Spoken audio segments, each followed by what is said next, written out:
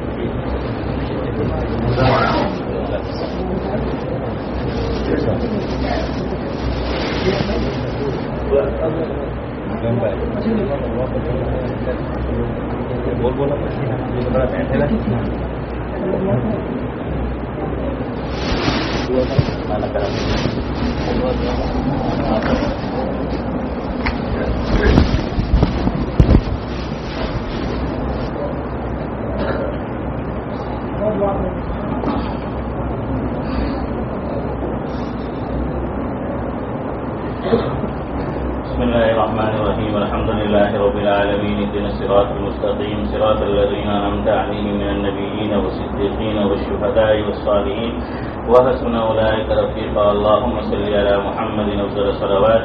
اللهم ربنا آتنا في الدنيا حسنة وفي الآخرة حسنة وقنا عذاب النار وقنا عذاب القبر وقنا عذاب الحشر وقنا عذاب الفقر وقنا عذاب الدين واحشرنا يوم القيامة مع المتقين مع الأبرار واحشرنا يوم القيامة مع المتقين مع الإيمان. اللهم فاطر السماوات والأرض أنت ولينا في الدنيا والآخرة توفنا مسلمين وألحقنا بالصالحين. ربنا فاغفر لنا ذنوبنا وكفر عنا سيئاتنا وتوفنا مع الأبرار. ربنا لا تزغ قلوبنا بعد إذ هديتنا وهب لنا من لدنك رحمة إنك أنت الوهاب. اللهم رب ارحمهما كما ربياني صغيرا. اللهم رب ارحمهما كما ربياني صغيرا. ربنا اغفر لي ولوالدي وللمؤمنين يوم يقوم الحساب. اللهم اغفر لنا وللمؤمنين والمؤمنات والمسلمين والمسلمات الأحياء منهم والأموات إنك سميع قريب مجيب الدعوات. ربنا هب لنا من أزواجنا وذرياتنا قرة أعين واجعلنا للمتقين إماما. اللهم إنا على ذكرك وشكرك وحسن عبادتك. اللهم إنا نسألك الهدى والتقى والعفاف والغنى. اللهم احفظنا من كل بلاء الدنيا وعذاب الآخرة. اللهم إنا نسألك العفو والعافية في الدنيا والآخرة. اللهم أحسن عاقبتنا في الأمور كلها وأجرنا من خزي الدنيا وعذاب الآخرة. اللهم لا تقتلنا بغضبك ولا تهلكنا بعذابك وعافنا قبل ذلك. اللهم واقية كواقية الوليد یا ارحم الراحمین یا اکرم الاکرمین. ہم تمام کے گناہوں کو معاف فرما. یا اللہ تمام کی سیئات کو حسنات سے مبدل فرما. یا اللہ پوری زندگی نیکی کے کاموں سے محروم نہ فرما. یا اللہ ایمان والی زندگی نصیب فرما اور وقت پر ایمان والی موت یا اللہ نصیب فرما.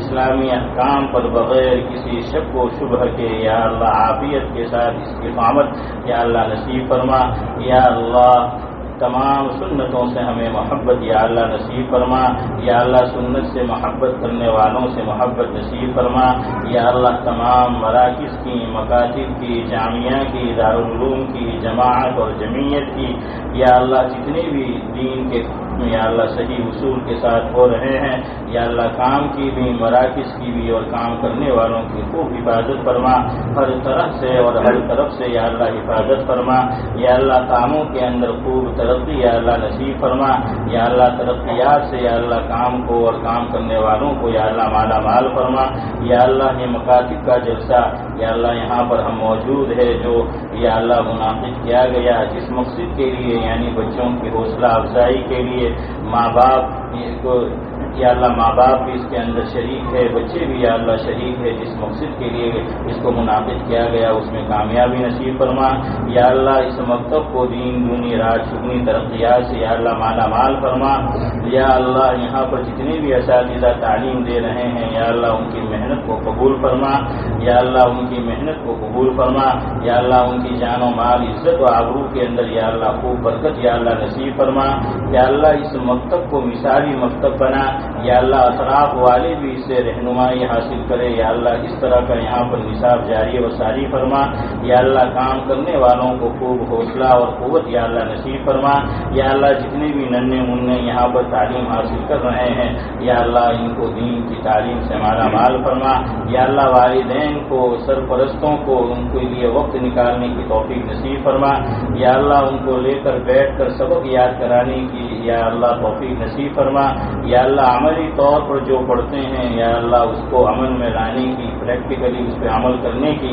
اللہ توفیق نصیب فرما، یہاں پر جتنے بھی یا اللہ اساتذہ ہیں، منتظمین ہیں یا اللہ جو انتظامی امور دیکھ رہے ہیں ان کی محنتوں کو بھی قبول فرما، یا اللہ تمام کے دلوں کے اندر اس مکتب کو لے کر، یہاں کے بچوں کو لے کر جو نیک عزائم ہیں، نیک آرزوئیں ہیں، نیک خواہشات ہیں، نیک تمنائیں ہیں یا اللہ اپنے وقت پر عافیت کے ساتھ تکمیل اور مقدر فرما، یا اللہ جو کچھ ہم نے اس مکتب کے لیے مانگا، اساتذہ کے لیے مانگا، یہاں کے طلباء کے لیے مانگا وہ بھی نصیب فرما، یا اللہ جو نہیں مانگ سکے ان کے حق میں بہتر ہے یا اللہ بغیر مانگے نصیب فرما، یا اللہ ہم نے بھی جن اساتذہ سے، جن اداروں سے پڑھا یا اللہ پڑھانے والوں کو، قائم کرنے والوں کو، محسنین کو، معاونین کو اگر وہ زندہ ہے یا اللہ دارے میں بہترین صلہ نصیب فرما، اگر بحالت ایمان وہ تیری بارگاہ میں پہنچ چکے ہیں اخروی اعتبار سے اپنی شایہ نشان یا اللہ ان کو یا اللہ بدلہ نصیب فرما، یا اللہ پورے عالم کے اندر یا اللہ چین و سکون کی فضا یا اللہ نصیب فرما،